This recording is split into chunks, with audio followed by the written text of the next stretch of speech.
दोस्तों चलिए आज की वीडियो शुरू करते हैं। दोस्तों वीडियो शुरू करने से पहले मैं आपको एक बात बता दूं कि आपने अभी तक हमारे इस चैनल को सब्सक्राइब नहीं किया हो तो नीचे पर आपको ग्रेट बटन में सब्सक्राइब करके लिखा रहा होगा, इसके पर क्लिक कर लीजिए और साइड में नोटिफिकेशन बेल भी आएगा, उसको भी क्लिक कर लें ताकि आपको मिल सके हमारे अगले वीडियो की नोटिफिकेशन सबसे पहले और आप कुछ नया नया सीख सके।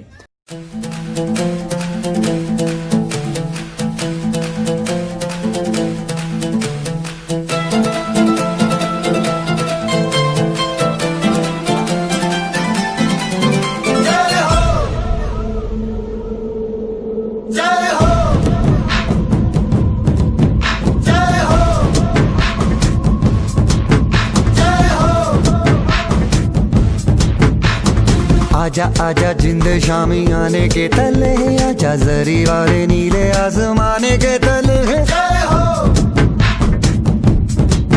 जय हो। आजा आजा जिंद शामी आने के तले, आजा जरी वाले नीले आसमाने के तले। जय हो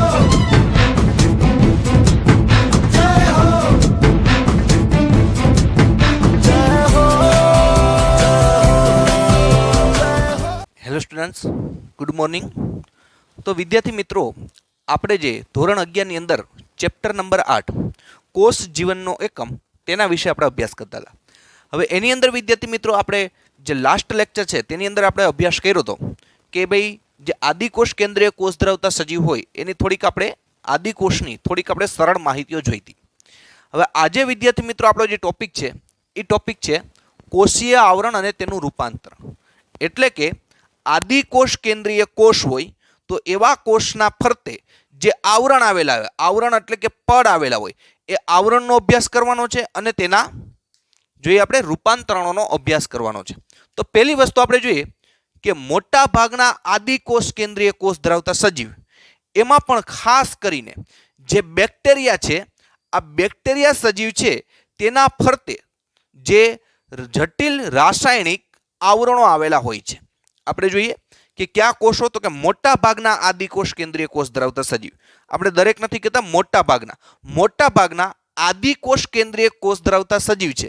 તો પહેલા તો આપણે એ યાદ હોવું જોઈએ કે આદિકોષ કેન્દ્રીય કોષ એટલે કે જે કોષમાં કોષ કેન્દ્રને ફરતે પટલ આવેલું ન હોય તેને આદિકોષ કેન્દ્રીય કોષ કહેવાય।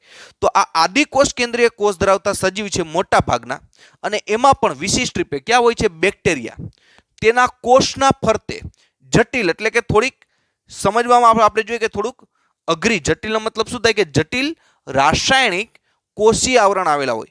એટલે કે તેના ફરતે આપણે જોઈએ કે આદિકોષ કેન્દ્રીય કોષ છે તેના ફરતે શું આવેલા હોય, આવરણો આવેલા હોય, એટલે કે જટિલ રાસાયણિક કોષીય આવરણ હોય। અને આ જે કોષીય આવરણ છે, કોષના ફરતે આવેલા આવરણ છે, એ કેટલા હોય, 3 સ્તરીય હોય। તો તમે જોઈ શકો છો કે આદિકોષ કેન્દ્રીય કોષ ધરાવતા સજીવ છે, આપણે એક બેક્ટેરિયાના કોષનું ઉદાહરણ લીધું છે કે તેના ફરતે શું આવેલું હોય, જટિલ રાસાયણિક સ્તર આવેલા હોય, એટલે કે જુદા જુદા રસાયણોનું બનેલું સ્તરો આવેલા હોય। સ્તર એટલે કે પડ, આપણે જોઈ શકીએ છીએ સ્તર આવેલા છે। અને કોષીય આવરણ તે કેવું હોય છે, મજબૂત અને 3 સ્તરીય સંરચના ધરાવે। એટલે કે કોષના ફરતે આ આવેલું આવરણ છે તે કેટલા સ્તરીય હોય, તો કે 3 સ્તરીય હોય। 3 સ્તરીય એટલે 3 સ્તર, જુઓ, પહેલું સ્તર, બીજું સ્તર અને ત્રીજું સ્તર। તો આ 3 સ્તરીય આવરણ હોય છે અને તે સંરચના ધરાવે છે। તો એ 3 સ્તર ક્યાં ક્યાં આપણે જોઈએ વિદ્યાર્થી મિત્રો, આ 3 સ્તર ક્યાં ક્યાં, એમાં સૌથી બહારનું છે ગ્લાયકોકેલિક્સ। તો આપણે જોઈએ વિદ્યાર્થી મિત્રો, આ સૌથી બહારનું સ્તર છે તે સ્તર કયું છે, તો કે ગ્લાયકોકેલિક્સ। ત્યારબાદ આપણે બીજું જોઈએ, એના પછીનું સ્તર છે તે છે કોષ દિવાલ, અને સૌથી અંદરનું સ્તર કોષ રસ પટલ। તો વિદ્યાર્થી મિત્રો આપણે જોઈએ કે જે આદિકોષ કેન્દ્રીય કોષ ધરાવતા સજીવ છે એમાં વિશિષ્ટ કરીને જે બેક્ટેરિયા છે એ બેક્ટેરિયામાં જટિલ રાસાયણિક કોષીય આવરણ આવેલા હોય, એટલે કે કોષના ફરતે જટિલ રસાયણોના બનેલા સ્તર આવેલા હોય છે। આ સ્તર હોય છે કેટલે, તો કે કોષીય સ્તર હોય છે। તો આપણે જોઈએ કે કોષના ફરતે આ જે આવરણો આવેલા હોય કેટલી હોય, 3 આવરણની સંરચના ધરાવે। હવે 3 આવરણ ક્યાં ક્યાં, તો જેમ કે આપણે એક લીલા કરથી દોર્યું, સૌથી બહારની બાજુ આવેલું છે સ્તર, એ કયા રસાયણનું બનેલું છે, ગ્લાયકોકેલિક્સ રસાયણનું બનેલું છે। એટલે કે સૌથી બહારનું સ્તર એ ગ્લાયકોકેલિક્સનું બનેલું છે। बीजू स्तर तमे जोई शको छो ब्लेक कलर थी। आ बीजू स्तर छे केनु बनेलुं शुं छे तो के कोष दीवाल छे बीजू स्तर अने केनु बनेलुं छे आपणे हमणां જોઈએ અને સૌથી અંદરનું સ્તર ક્યું છે તો કે કોષરસ પટલ। તો હવે તમે વિદ્યાર્થી મિત્રો સ્પષ્ટ રીતે જોઈ શકો છો કે કોષીય આવરણ એટલે કે આદિકોષ કેન્દ્રીય ધરાવતા કોષ છે તેના કોષના ફરતે 3 આવરણ હોય। આપણે અત્યારે માત્ર નામ યાદ રાખવાના છે, આના બંધારણમાં શું હોય એ આપણે બધું પછી આવશે। અત્યારે માત્ર નામ આપને યાદ હોવા વિદ્યાર્થી મિત્રો ખાસ જરૂરી છે। આપને પૂછે કે ભાઈ આદિકોષ કેન્દ્રીય કોષ ધરાવતા હોય એવા સજીવની અંદર સૌથી બહારનું સ્તર ક્યું, તો આપને ખબર હોવી જોઈએ કે સૌથી બહારનું સ્તર ક્યું છે તો કે ભાઈ એનું નામ છે ગ્લાયકોકેલિક્સ। એના બંધારણમાં કયા કયા રસાયણો હોય એ આપણે અત્યારે જોવાની જરૂર નથી, માત્ર અત્યારે આપને નામ યાદ હોવા જોઈએ ત્રણેય સ્તરના। તો આદિકોષ કેન્દ્રીય કોષ ધરાવતા સજીવ છે એમાં સૌથી બહારનું સ્તર છે એ બહારના સ્તરનું નામ શું તો કે ગ્લાયકોકેલિક્સ।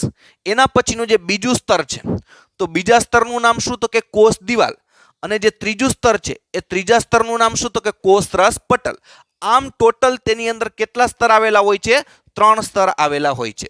હવે એની અંદર વિદ્યાર્થી મિત્રો આપણે આ 3 સ્તરમાં સૌથી પહેલું સ્તર કયું છે? ગ્લાયકોકેલિક્સ। તો હવે જોઈએ કે આ ત્રણેય સ્તર શું કામ કરે તો કે આ ત્રણેય સ્તર છે એ જોઈએ કે રક્ષણાત્મક સંયુક્ત રીતે શું કરે છે? રક્ષણાત્મક આવરણ કહેવાય।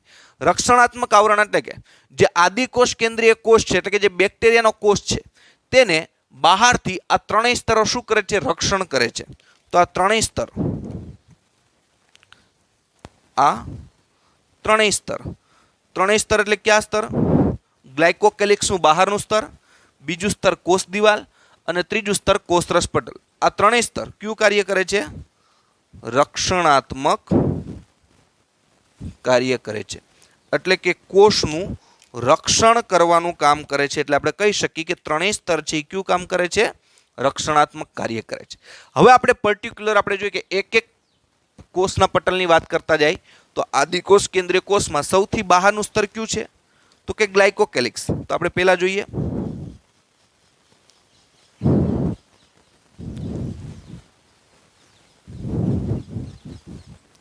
સૌથી બહારનું સ્તર કયું છે? ગ્લાયકોકેલિક્સ। તો વિદ્યાર્થી મિત્રો આપણે જોઈએ કે સૌથી બહારનું સ્તર તો અહીં જોઈ શકો છો આ બેક્ટેરિયલ કોષની અંદર આપણે આ સૌથી બહારનું સ્તર દોર્યું છે। આ સૌથી બહારનું સ્તર છે તે કયું છે? ગ્લાયકોકેલિક્સ રસાયણનું બનેલું છે। તો વિદ્યાર્થી મિત્રો આપણે તો એક ગ્લાયકોકેલિક્સ નામનું સ્તર બન્યું એના બંધારણમાં શું શું હોય આપણે ખાલી યાદી માટે આપણે જોઈએ કે ખાલી આપણે એમને યાદ રાખીએ કે ભાઈ પાણી હોય, એ ઉપરાંત પ્રોટીન હોય, એ ઉપરાંત કાર્બોદિત હોય, બરાબર છે, એ ઉપરાંત શ્લેષ્મ હોય। આ બધું ભેગું થઈને આ શું બન્યું હોય? ગ્લાયકોકેલિક્સનું પ્રથમ જે સ્તર છે તે બનેલું હોય। હવે આપણે જોઈએ કે જુદા જુદા બેક્ટેરિયામાં આ જે ગ્લાયકોકેલિક્સનું સ્તર છે તે બંધારણની દ્રષ્ટિએ જુદું જુદું હોય છે અને જાડાઈની બાબતે પણ જુદું હોય છે। તો આપણે લખીએ કે ગ્લાયકોકેલિક્સનું સ્તર જુદા જુદા બેક્ટેરિયામાં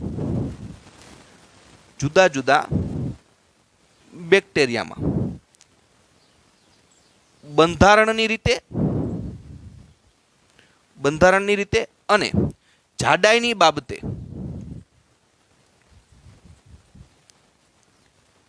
જુદું જુદું હોય। એટલે કે આપણે જોઈએ કે જુદા જુદા બેક્ટેરિયામાં બધા બેક્ટેરિયામાં આ ગ્લાયકોકેલિક્સનું બનેલું બહારનું સ્તર છે તે એક સરખું નથી હોતું। એટલે કે જુદા જુદા બેક્ટેરિયામાં આ ગ્લાયકોકેલિક્સનું બંધારણ પણ જુદું હોય અને આ ગ્લાયકોકેલિક્સ જે બહારનું સ્તર છે તેની જાડાઈ પણ જુદા જુદા બેક્ટેરિયામાં જુદી જુદી હોય છે। કઈ રીતે વિદ્યાર્થી મિત્રો? તો આપણે જોઈએ કે પેલું આપણે કહીએ કે શ્લેષ્મ સ્તર। આપણે ગ્લાયકોકેલિક્સમાં જ ભાગ પાડ્યો છે, કયું છે? શ્લેષ્મ સ્તર। તો આપણે એની અંદર જોઈએ શ્લેષ્મ સ્તર। તો શ્લેષ્મ સ્તરમાં આપણે જોઈએ કે કેટલાક બેક્ટેરિયા એવા હોય છે કે જેમાં આ સૌથી બહારનું સ્તર છે જેને આપણે ગ્લાયકોકેલિક્સ તરીકે ઓળખીએ છીએ એ સૌથી બહારનું સ્તર તે શિથિલ આવરણ સ્વરૂપે હોય છે। આપણે જોઈએ કે કેવા સ્વરૂપે? શિથિલ આવરણ સ્વરૂપે હોય છે। તો આપણે જોઈએ કે કેટલાક બેક્ટેરિયામાં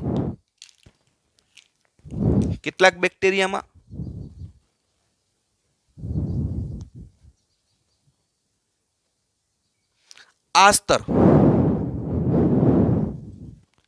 એટલે ક્યું તો કે ગ્લાયકોકેલિક્સનું સ્તર। આ ગ્લાયકોકેલિક્સનું સ્તર છે તે કયા સ્વરૂપે? તો કે શિથિલ આવરણ સ્વરૂપે હોય છે।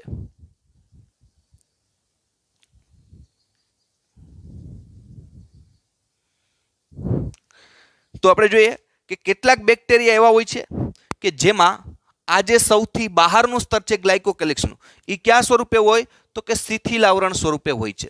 આપને પ્રશ્ન થાય કે ભાઈ શિથિલ આવરણ એટલે શું? તો કે શિથિલ આવરણ એટલે શિથિલ એટલે ઢીલું અથવા છૂટું છૂટું હોય, એને શિથિલ આવરણ કહેવાય.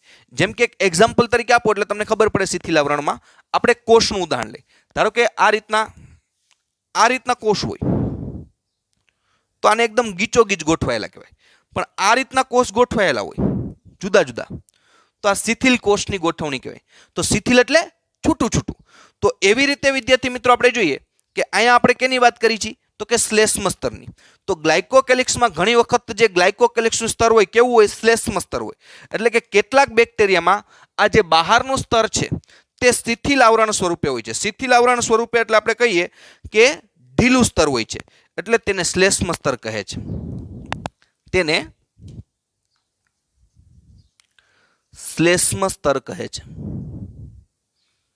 શ્લેષ્મ સ્તર કહે છે. તો આપણે જોઈએ કે કઈ રીતના વિદ્યાર્થી મિત્રો. તો આપણે એક્ઝામ્પલ લઈએ. આપણે કોષ દિવાલ બ્લેકથી દોરેલી છે, તો આપણે બ્લેકથી પહેલા કોષ દિવાલ દોરીએ. જોઈએ આપણે, માનો કે આપણે કોષ દિવાલ દોરી છે, સરખું જ લેતા જાય. અહીંયા કોષ દિવાલ છે, આ કોષ દિવાલ આપણે દોરી છે. હવે એની બહારનું સ્તર કયું છે તો કે ગ્લાયકોકેલિક્સનું. હવે આ ગ્લાયકોકેલિક્સનું સ્તર બે પ્રકાર હોય. જુદા જુદા બેક્ટેરિયામાં બંધારણની દ્રષ્ટિએ અને જાડાઈની દ્રષ્ટિએ જુદું જુદું હોય. તો ધારો કે ઘણા બેક્ટેરિયામાં આ ગ્લાયકોકેલિક્સનું સ્તર છે તે બહાર કેવું હોય? શિથિલ આવરણ સ્વરૂપે હોય. શિથિલ એટલે હવે ખબર હોય છૂટું છૂટું. તો આ જે ઉપરનું સ્તર છે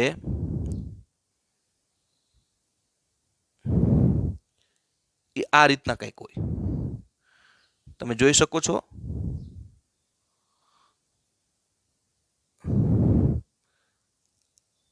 આ કયા સ્વરૂપે થયું? શિથિલ સ્વરૂપે થયું. તો આ શિથિલ આવરણ જોઈ શકાય છે, છૂટું છૂટું છે, થોડે વચ્ચે વચ્ચે કટકા છે, એટલે કે શિથિલ સ્વરૂપે છે. એટલાને કેવું સ્તર કહેવાય? શ્લેષ્મ સ્તર કહેવાય. તો બીજા કયા પ્રકારનું સ્તર હોય તો આપણે જોઈએ કે આવું જે છૂટું છવાયું હોય એટલે એને શ્લેષ્મ સ્તર કહેવાય. તો બીજું કયું? તો આપણે બીજું લઈએ. બીજું જે સ્તર હોય તેને આપણે શું નામ આપી શકીએ? તો બીજું સ્તર છે અને ઘણીવાર કેપ્સ્યુલ કે પ્રાવર કહેવાય. કેપ્સ્યુલ કે પ્રાવર. હવે આની અંદર શું? કેટલાક બેક્ટેરિયામાં આ જે ગ્લાયકોકેલિક્સનું સ્તર છે એ ગ્લાયકોકેલિક્સનું સ્તર કેટલું કેવું હોય તો કે ભાઈ જાડું અને મજબૂત હોય. તો આપણે લખી કેટલાક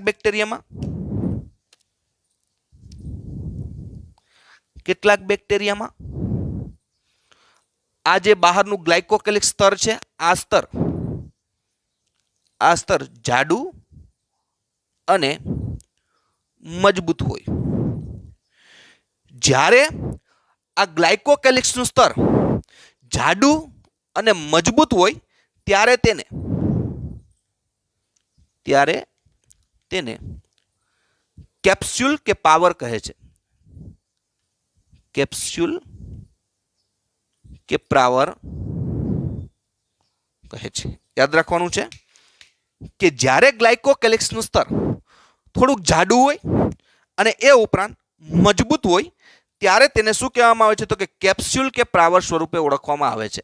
તો આપણે જોઈએ ભાઈ આપને થાય કે કઈ રીતે વિદ્યાર્થી મિત્રો કેપ્સ્યુલ કે પ્રાવર સ્વરૂપે હોય. તો આપણે એક્ઝામ્પલ તરીકે લઈએ. પહેલા આપણે કોષ દિવાલ દોરી.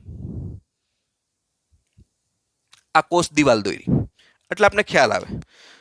હવે એની ઉપર ગ્લાયકોકેલિક્સનું સ્તર ઘણી વખત કેવું હોય? મજબૂત અને જાડું હોય. તો આપણે જાડું સ્તર દોરીએ એટલે કે આ રીતના સળંગ હોય. તમે જોઈ શકો છો વિદ્યાર્થી મિત્રો અહીં કેવું છે? સળંગ સ્તર છે, ક્યાંય વચ્ચે કટકા થયેલા નથી, એટલે આને શિથિલ આવરણ કહેવાય નહીં. તો જોઈ શકો છો વિદ્યાર્થી મિત્રો. હવે જોવો જી, આ કોષ દિવાલને ફરતે ગ્લાયકોકેલિક્સનું સ્તર છે. હવે ગ્લાયકોકેલિક્સનું સ્તર અહીં કેવું છે તો કે એકદમ મજબૂત છે ને એકદમ જાડું છે. તો આવી રચના ધરાવતું હોય ત્યારે તેને શું કહેવાય? પ્રાવર, અથવા બીજું શું કહેવાય? કેપ્સ્યુલ. બે નામ આપી શકો. પ્રાવર પણ કહી શકો, કેપ્સ્યુલ પણ કહી શકો. યાદ રાખજો.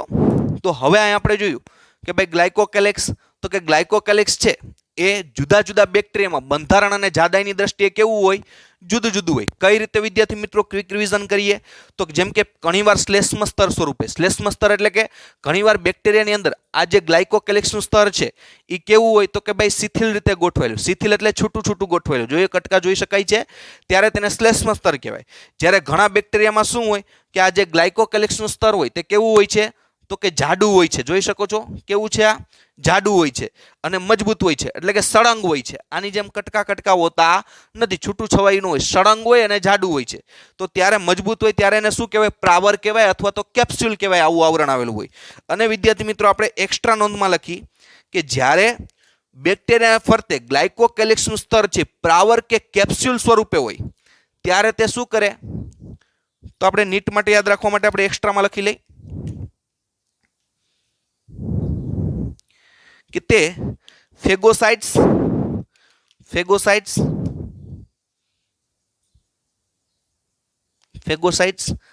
અને વાયરસના આક્રમણ સામે રક્ષણ આપે છે. કે ભાઈ ફેગોસાઇટ એટલે એને કહેવાય ભક્ષક કોષો. કેવા કોષો કહેવાય, ભક્ષક કોષો. ભક્ષક કોષો કેવા હોય એ તમારે આગળ આવશે. અત્યારે માત્ર યાદ રાખવાનું છે કે જ્યારે ગ્લાયકોકેલિક્સ આદિકોષ કેન્દ્રીય કોષમાં બેક્ટેરિયામાં જ્યારે બહારનું સ્તર પ્રાવર કે કેપ્સ્યુલ સ્વરૂપે હોય ત્યારે તે ફેગોસાઇટ્સ એટલે કે જે ભક્ષક કોષો છે અને વાયરસના આક્રમણ સામે આ પ્રાવર છે તે શું કરે છે, રક્ષણ આપે છે. તો વિદ્યાર્થી મિત્રો આ આપણે વાત કરી ગ્લાયકોકેલિક્સની. હવે આપણે બીજી વાત કરશું. કેની વાત કરવાની છે, કોષ દિવાલ. પણ વિદ્યાર્થી મિત્રો આ તમારે બોર્ડ વર્ક અહીંથી આમ ક્રમમાં આ રીતના લખતું જવાનું છે નીચે નીચે. આ તો મારે સ્પેસનો અભાવ છે એટલે મેં આ બાજુ દોર્યું છે. તમારે આની નીચે આ આકૃતિ દોરવાની છે, આની નીચે આ આકૃતિ દોરવાની છે, જે લખ્યું છે એ લખવાનું. અને આ આકૃતિ તમને દેખાય છે એ આપણે લાક્ષણિક આદિકોષ કેન્દ્રીય કોષમાં જોઈએ, એટલે કે કોમન વસ્તુ બધા બેક્ટેરિયામાં જે કોમન હોય તેની આપણે અભ્યાસ કરીએ છીએ. હજી આની અંદર બીજી રચનાઓ દોરાતી જશે. જેમ જેમ આપણે થિયરી હમણાં આલી તેમ તેમ આપણે દોરતા જઈએ. તો તમારે એક અલગ પેજમાં જ દોરવાની છે, કારણ કે આ જે આકૃતિ છે તમારી બુક્સની અંદર હશે નહીં, એટલે આપણે સમજવા માટે દોરવાની છે. જો આ આકૃતિ તમે દોરેલી હશે અને આની ઉપરથી આ થિયરી સમજશો તો જ તમને સમજાશે. એટલે તમારે આ રાખવાની છે, અલગથી દોરીને રાખવાની છે, જેથી તમે સરળતાથી સમજી શકો. હવે વિદ્યાર્થી મિત્રો હું આ જવા દઉં છું. તમારે બોર્ડ વર્ક સ્ક્રીનશોટ પાડીને રાખવું હોય તો રાખી શકો છો, એટલે જેથી તમને લખવામાં સરળતા રહે ફેરબુકની અંદર. તો હવે આપણે બીજા સ્તરની વાત કરી કે કોષ દિવાલ. તો હવે આપણે જોઈએ કોષ દિવાલ વિશે અભ્યાસ કરી.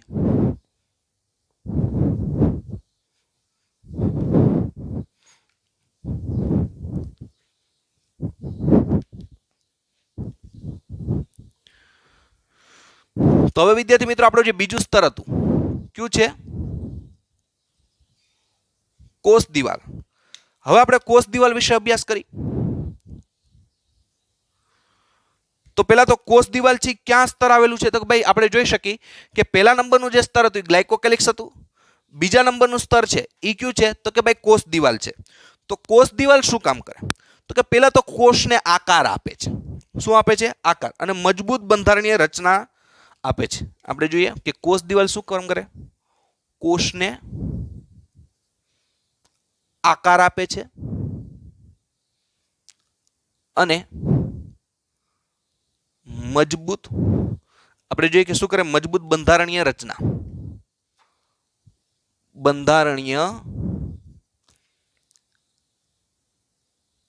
આપે છે. તો વિદ્યાર્થી મિત્રો આપણે જોઈ ગયા હતા કે બેક્ટેરિયા છે, બેક્ટેરિયા પર્ટિક્યુલર કોઈ એક આકારના ન હોય. જેમ કે આપણે લાસ્ટ લેક્ચરની અંદર અભ્યાસ કર્યો હતો કે બેક્ટેરિયા હોય તો અમુક બેક્ટેરિયા છે બેસિલસ આકારના હોય, દંડ જેવા દંડાણુ આકારના. અમુક બેક્ટેરિયા છે ગોળ આકારના હોય, તેને કોક્સ કહેવાય, ગોલાણુ આકાર. અમુક બેક્ટેરિયા છે તે વિબ્રિયો આકારના હોય, પ્રશ્ન ચિહ્ન જેવો બેક્ટેરિયા જોયો તો એટલે કે વિબ્રિયો આકાર, કોમા આકાર પણ કહેવાય. અમુક બેક્ટેરિયા છે તે સ્પાઇરિલિયમ એટલે કે સર્પાકાર આકારના પણ બેક્ટેરિયા હોય છે.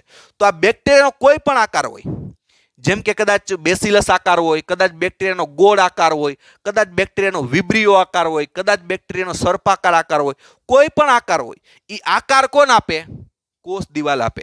તો આવી વસ્તુ ઉપર આપણે અંડરલાઈન કરવાની, જેથી આપણને ખબર પડે કે કોષને આકાર આપે છે. શું કરે છે કોષ દિવાલ, કોષને આકાર આપે છે અને મજબૂત બંધારણીય રચના આપે છે.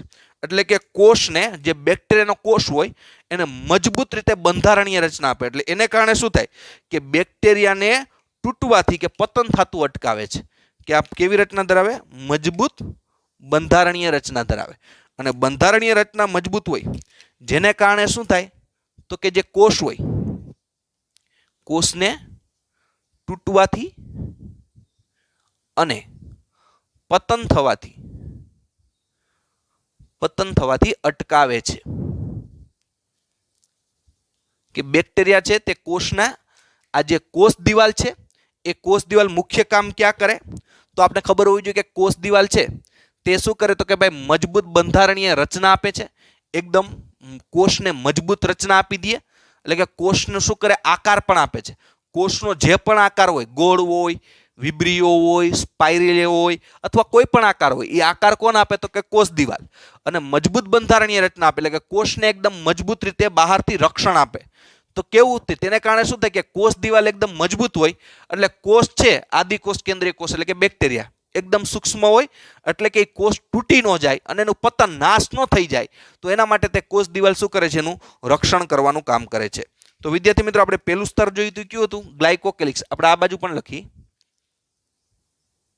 ગ્લાયકોકેલિક્સ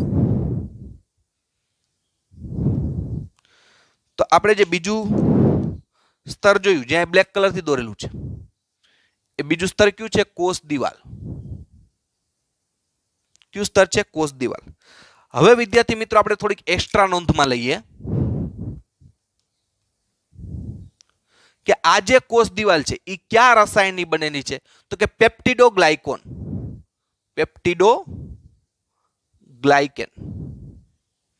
યાદ રાખવાનું છે આપને પૂછે કે ભાઈ કોષ દિવાલ હવે પેપ્ટિડોગ્લાયકેનનું રાસાયણિક બંધારણ કેવું હોય એ આપણા કંઈક જરૂર નથી અત્યારે માત્ર આપને ખબર હોવી જોઈએ કે આ કોષ દિવાલ છે તો બેક્ટેરિયાની કોષ દિવાલ છે એ કયા રસાયણની બનેલી હોય આપણે જે આદિકોષ કેન્દ્રીય કોષની વાત કરી છે વિદ્યાર્થી મિત્રો આપણે સુકોષ કેન્દ્રીય કોષની વાત નથી કરતા આપણે કેની વાત કરી છે આદિકોષ કેન્દ્રીય કોષની વાત કરી છે તો આદિકોષ કેન્દ્રીય કોષમાં આ જે બેક્ટેરિયા છે એની કોષ દિવાલ છે એ કેની બનેલી હોય તો કે પેપ્ટિડોગ્લાયકેન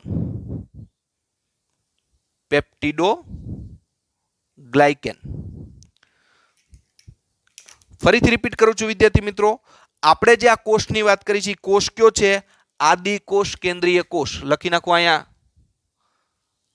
આદિકોષ કેન્દ્રીય કોષની લાક્ષણિક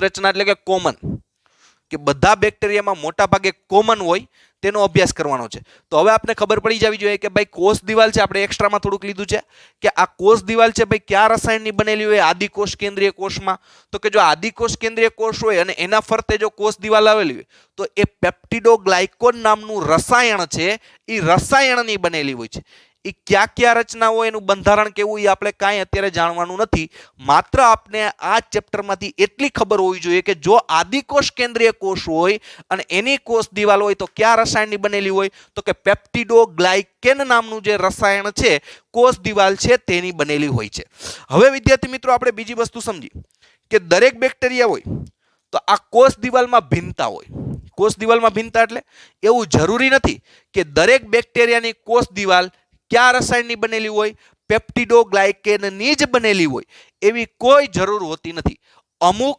બેક્ટેરિયા એવા પણ છે કે જેની કોષ દિવાલ છે એ પેપ્ટિડોગ્લાયકેન નામના રસાયણની નથી બનેલી પણ બીજા કોઈ રસાયણની બનેલી છે તો આપણે જોઈએ કે એવું જરૂરી નથી કે બધા બેક્ટેરિયામાં કોષ દિવાલ છે એ કેની બનેલી હોય પેપ્ટિડોગ્લાયકેનની બનેલી હોય પણ વિદ્યાર્થી મિત્રો આપણે જે આદિકોષ કેન્દ્રીય કોષ જે કયો જોઈ છે લાક્ષણિક આદિકોષ કેન્દ્રીય કોષ જોઈ છે લાક્ષણિક આદિકોષ કેન્દ્રીય કોષ એટલે કે એવો કોષ કે જે મોટા ભાગના બેક્ટેરિયાની અંદર કોમન વસ્તુ હોય એને લાક્ષણિક કહેવાય કે મોટા ભાગના બેક્ટેરિયામાં એ વસ્તુઓ જોવા મળતી હોય બરોબર છે આપણે કોઈ પર્ટિક્યુલર એક બેક્ટેરિયાની વાત નથી કરતા આપણે જનરલી આદિકોષ કેન્દ્રીય કોષની વાત કરી કે મોટા ભાગના આદિકોષ કેન્દ્રીય કોષમાં કોષ દિવાલ છે કેની બનેલી હોય પેપ્ટિડોગ્લાયકેનની બનેલી હોય પણ દરેક બેક્ટેરિયામાં કોષ દિવાલ પેપ્ટિડોગ્લાયકેનની જ બનેલી હોય એવું જરૂરી હોતું નથી એટલા માટે કે આ કોષ દિવાલ છે તેનું બંધારણ કેવું હોઈ શકે જુદું જુદું હોઈ શકે બધાની અંદર એક સરખું એવું જરૂરી નહીં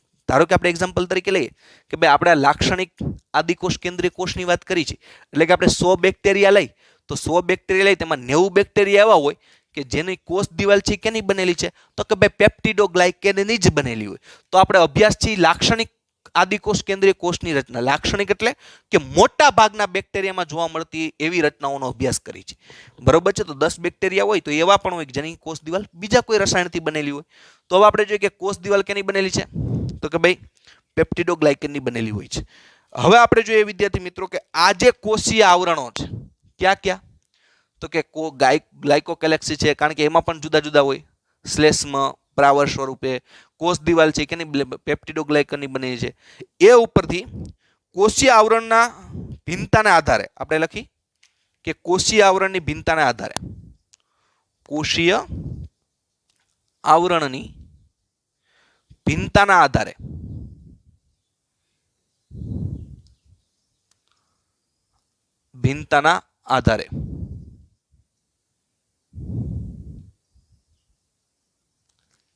તો આ કોષીય આવરણની જે ભિન્નતા છે મેં તમને હમણાં જ સમજાવ્યું કે કોષ દિવાલ છે જરૂરી નથી કે બધા બેક્ટેરિયાની કોષ દિવાલ છે પેપ્ટિડોગ્લાયકેનની જ બનેલી હોય, બીજા રસાયણની પણ બનેલી હોય. એટલા માટે આપણે કે કોષીય આવરણની ભિન્નતા છે તેના આધારે ગ્રામ દ્વારા આપણે જોઈએ કે ગ્રામ દ્વારા બનાવવામાં આવેલી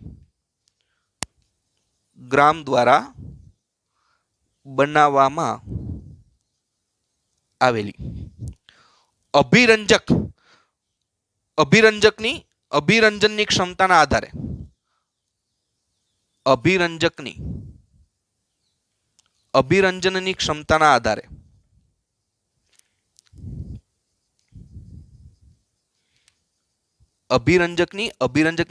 આધારે બેક્ટેરિયાને બે જૂથમાં વહેંચ્યા છે. બેક્ટેરિયાને બે જૂથમાં વહેંચવામાં આવ્યા.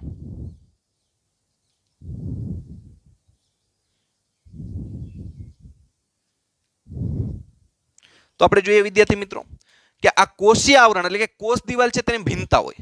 દરેકમાં પેપ્ટિડોગ્લાયકેનની બનેલી એવી જરૂરી નથી. તો આ કોષીય આવરણમાં ભિન્નતાના આધારે આપણે જોઈએ કે એક ગ્રામ દ્વારા આપણે જોઈએ કે ગ્રામ વિદ્યાર્થી મિત્રો એટલે કે 100 ગ્રામ 200 ગ્રામની હો. ગ્રામનો મતલબ આપણે 100 ગ્રામ 200 ગ્રામ નથી કરવાનો, પણ અહીંયા ગ્રામ છે એ વૈજ્ઞાનિકનું નામ છે. શું છે? ગ્રામ વૈજ્ઞાનિકનું નામ છે. અને આ વૈજ્ઞાનિકે એક પદ્ધતિ વિકસાવી હતી. એ પદ્ધતિનું નામ શું હતું? અભિરંજિત પદ્ધતિ. અભિરંજક પદ્ધતિ. તો વિદ્યાર્થી મિત્રો આપણા શબ્દોમાં આપણે જે બાયોલોજીની શરૂઆત છે એટલે અમુક બાયોલોજીના વર્ડ્સથી આપણે પરિચિત ન હોય તો આપણે દેખ ભાઈ અભિરંજિત એટલે શું? આપણે ખબર પડી ગઈ કે ભાઈ આ કોષીય આવરણ હોય એમાં દરેક કોષ દિવાલ હોય પેપ્ટિડોગ્લાયકેનની ન બને, એટલે કે કોષની આવરણ છે તેના ભિન્નતાના આધારે ગ્રામ નામનો વૈજ્ઞાનિક હતો તેને એક પદ્ધતિ વિકસાવી. પદ્ધતિનું નામ શું હતું? તો કે અભિરંજિત પદ્ધતિ. તો આપણા મગજમાં થાય કે ભાઈ અભિરંજિત પદ્ધતિ એટલે શું? અભિરંજિત એટલે શું? કારણ કે હજી બાયોલોજીની શરૂઆત છે એટલે આપણે વર્ડ્સથી પરિચિત ન હોય. હવે અભિરંજિતનો મતલબ જો આપણે સમજવો હોય વિદ્યાર્થી મિત્રો તો આપણે કહી શકીએ કે અભિરંજિત એટલે કે ચોક્કસ પ્રકારનું રસાયણ, ચોક્કસ રસાયણો એટલે કે રંગને, ચોક્કસ રંગને શું કરે છે? ગ્રહણ કરે છે. હવે શું કરે વિદ્યાર્થી મિત્રો? માનો કે આ ગ્રામ છે એ વૈજ્ઞાનિક એવા રસાયણો વિકસાવ્યા. હવે રસાયણો છે તો આપણને ખબર છે બેક્ટેરિયા એકદમ સૂક્ષ્મ હોય કે સૂક્ષ્મદર્શક યંત્ર વડે પણ એનો માનમાન અભ્યાસ થઈ શકે. નરી આંખે તો આપણે બેક્ટેરિયાને જોઈ પણ નથી શકતા. તો આટલી સૂક્ષ્મ રચના હોય અને એનો પણ સૂક્ષ્મદર્શક યંત્ર વડે જો અભ્યાસ કરવો હોય તો એટલા માટે ગ્રામે શું કર્યું કે ગ્રામ વૈજ્ઞાનિકે એ રસાયણો નાખ્યા. બેક્ટેરિયા ઉપર શું નાખ્યા? રસાયણો. અને આ રસાયણો છે એ આ બેક્ટેરિયા છે એ રસાયણોને શોષી લે. એટલે પરિણામે શું થાય કે ચોક્કસ પ્રકારનો રંગ ધરાવે. એક્ઝામ્પલ તરીકે લઈ તો કે ભાઈ આ કોષ દિવાલ હોય એ કેવા રંગની થઈ જાય? આપણે એક એક્ઝામ્પલ તરીકે લઈએ તો કે ભાઈ ગુલાબી રંગની થઈ જાય. આ ગ્લાયકોકેલિક્સનું સ્તર હોય તો એ બીજા કોઈ રંગનું થઈ જાય. એટલે જુદા જુદા રંગથી થઈ જાય ને એટલે સરળતાથી સૂક્ષ્મદર્શક યંત્ર વડે તેનો અભ્યાસ થઈ શકે. તો એવી રીતે તો અભિરંજિત કરવું એટલે તો અભિરંજિતનો મતલબ શું થાય કે આ ગ્રામ નામના વૈજ્ઞાનિકે એક ચોક્કસ પ્રકારના રસાયણો નાખ્યા અને એ રસાયણો છે મનફાવી રસાયણ નો આલે વિદ્યાર્થી મિત્રો. ચોક્કસ પ્રકારના જ રસાયણો હોય એનું નામ આપણે સેફ્રિફિનને છે પણ અત્યારે આપણે જોવાનું નથી કે એ રસાયણો નાખ્યા. એ રસાયણો અંદર નાખ્યા એટલે રસાયણો શું કરે કે ચોક્કસ પ્રકારના રંગને શોષી લે. આ બેક્ટેરિયા છે એ શું કરે? રસાયણને શોષે. હવે રસાયણને શોષી લે બેક્ટેરિયા એટલે પરિણામે શું થાય કે અહીંયા બધા ચોક્કસ પ્રકારના રંગ જોવા મળે, જેથી ચોક્કસ પ્રકારના રંગના આધારે તમે એની આકૃતિ જોઈ શકો અને પછી એનો શું કરી શકો, સરળતાથી અભ્યાસ કરી શકો.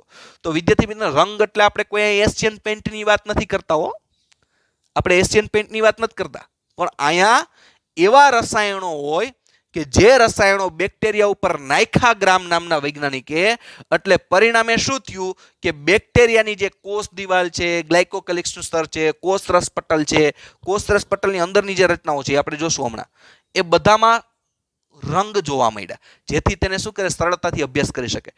જો ગ્રામ દ્વારા નાખવામાં આવેલા આ રંગ છે, તો આ જો રંગ શોષાઈ ગયા, બેક્ટેરિયા શોષી લીધા, તો કેવું થઈ ગયું કહેવાય, એને અભિરંજિત થયું કહેવાય.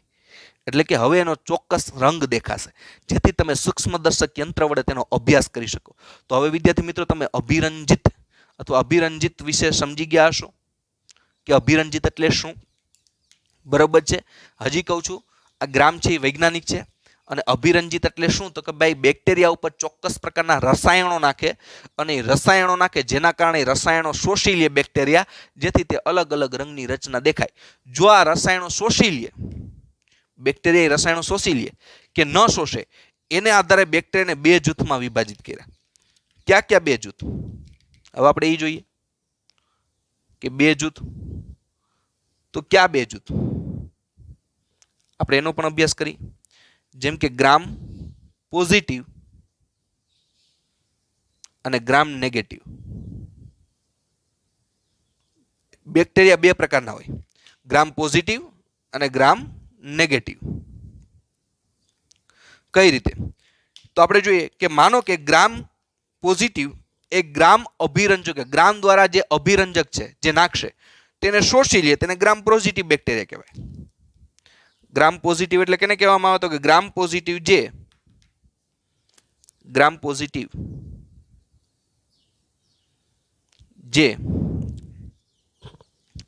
ગ્રામ દ્વારા અભિરંજક શોષી લે, ગ્રામ દ્વારા આપવામાં આવેલા અભિરંજકને શોષી લે, તો તેને ગ્રામ પોઝિટિવ કહેવાય. કેવા બેક્ટેરિયા કહેવાય? ગ્રામ પોઝિટિવ બેક્ટેરિયા. અને માનો કે ગ્રામ નેગેટિવ એટલે કે જે ગ્રામ દ્વારા બનાવવામાં આવેલા અભિરંજકને શોષી ન શકે, તેને ગ્રામ નેગેટિવ બેક્ટેરિયા કહે છે. તેને કેવા કહેવાય? Gram negative. એટલે કે આપણે જોઈએ કે માનો કે ગ્રામ વૈજ્ઞાનિક દ્વારા જે રસાયણ નાખવામાં આવશે, એ રસાયણો જો આ બેક્ટેરિયા શોષી લે, તો એવા બેક્ટેરિયાને શું કહેવાય? ગ્રામ પોઝિટિવ. એટલે એ બધા બેક્ટેરિયામાં જુદા જુદા રંગની આકૃતિ જોઈ શકાશે. અને માનો કે ગ્રામ નેગેટિવ એટલે કે ગ્રામ દ્વારા નાખવામાં આવેલું અભિરંજક, આપણે જોઈએ ને ચોક્કસ પ્રકારનું રસાયણ કે અભિરંજક છે, તે જો શોષી ન શકે, તો તેવા બેક્ટેરિયાને કેવા કહેવાય? ગ્રામ નેગેટિવ બેક્ટેરિયા તરીકે ઓળખવામાં આવે છે. તો વિદ્યાર્થી મિત્રો, આ વાત કરી આપણે કોષ દિવાલ વિશેની. હવે આપણે જે અંદરની રચના છે, કયું છે? કોષરસ પટલ. તેના વિશે આપણે થોડીક અભ્યાસ કરી. વિદ્યાર્થી મિત્રો, અહીંયા તમારે જોવાનું છે, આ ગ્રામ પોઝિટિવ અને નેગેટિવ છે, તમારી બુકની અંદર ગ્લાયકોકેલિક્સની સાથે આપી દીધું છે, પણ આપને ખબર પડે એટલા માટે આપણે કોષ દિવાલની સાથે લીધું છે. એટલે તમારી બુક્સમાં કદાચ આડાઅવળું હોઈ શકે, પણ આપણે અહીં પર્ટિક્યુલર સમજાવવું છે, સમજવા માટે આપણે પાછળથી લીધું છે. તો હવે આપણે વિદ્યાર્થી મિત્રો વાત કરીએ કે કોષરસ પટલ, તેના વિશે આપણે ચર્ચા કરી. તમારે આટલું બોર્ડ વર્ક કરી લેવાનું છે, બરાબર છે. આ વસ્તુની મારે સ્પેસની જરૂર છે, એટલે જવા દઉં છું.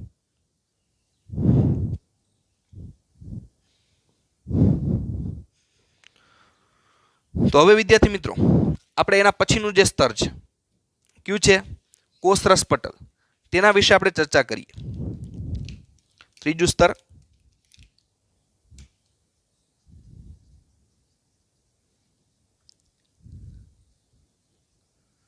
કયું છે?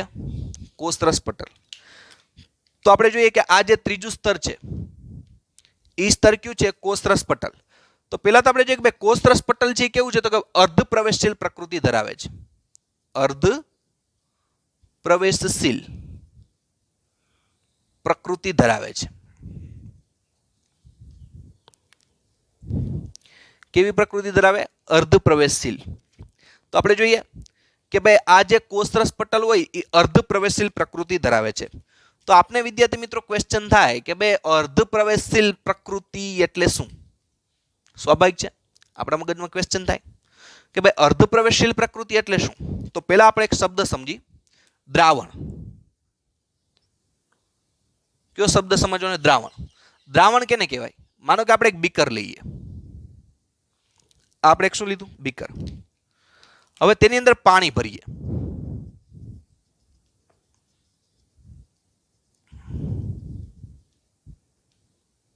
શું ભર્યું આપણે? પાણી ભર્યું. હવે આપણે એક દ્રાવણ લીધું. દ્રાવણની અંદર શું આપણે જોઈએ કે પેલા પાણી લીધું. પાણીની અંદર આપણે જોઈએ કે એક આપણે પાણી છે એ લખી. શું લીધું છે આપણે? પાણી. અને એ ઉપરાંત બીજું આપણે જોઈએ, માનો કે આની અંદર મીઠાના અણુ છે. મીઠામાં તો ખબર પડે ને આપણે કયું છે? મીઠાના અણુ. જો કે એ અંદર ઓગળી જાય છે, પણ આપણે જોઈએ કે આની અંદર દ્રાવણ, તો અહીંયા બે વસ્તુ છે, પાણી પણ છે અને મીઠાના અણુ પણ છે. તો પાણી છે ને દ્રાવક કહેવાય અને મીઠાનો અણુ છે ને શું કહેવાય? દ્રવ્ય કહેવાય. તો જ્યારે પાણી અને મીઠું બે ભેગા થઈને મિક્સ થયેલા હોય ત્યારે એને શું કહેવાય? દ્રાવણ.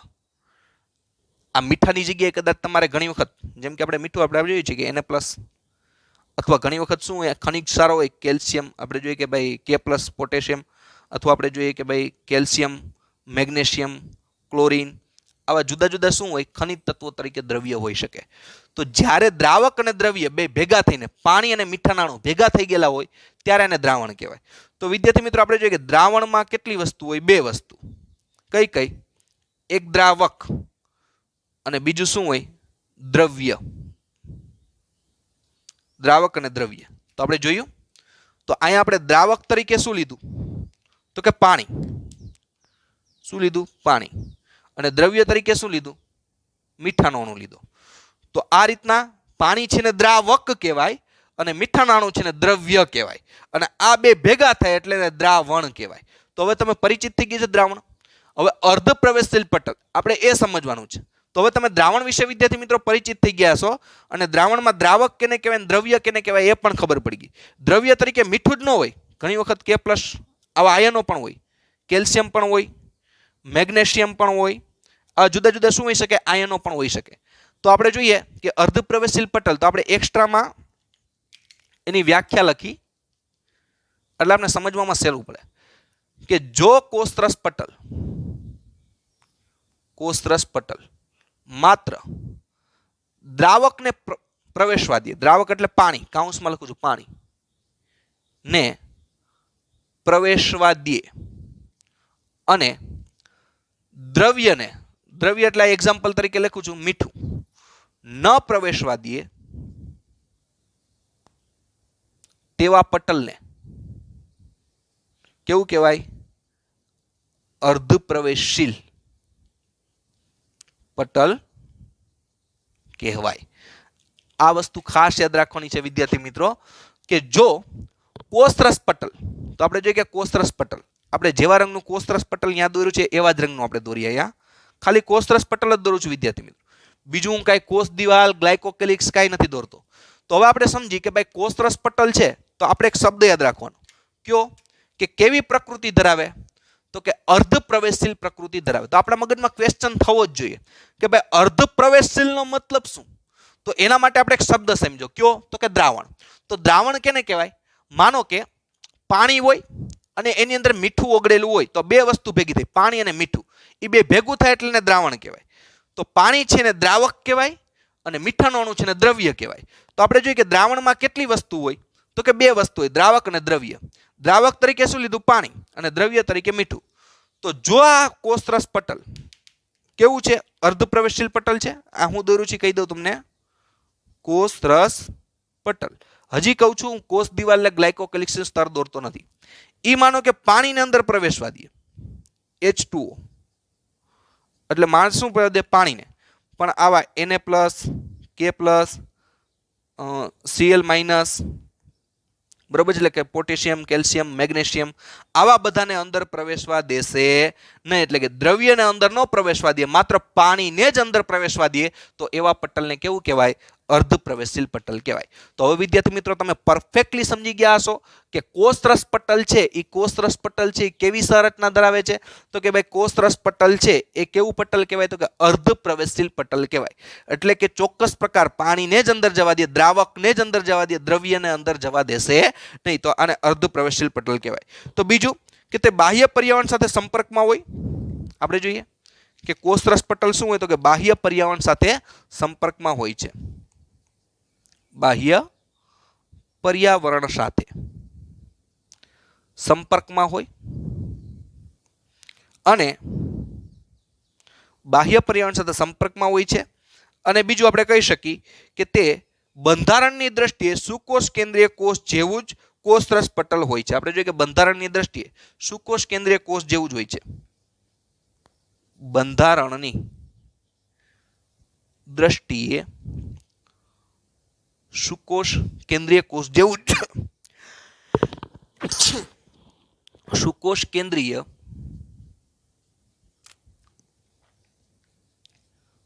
કોષ જેવું જ હોય છે.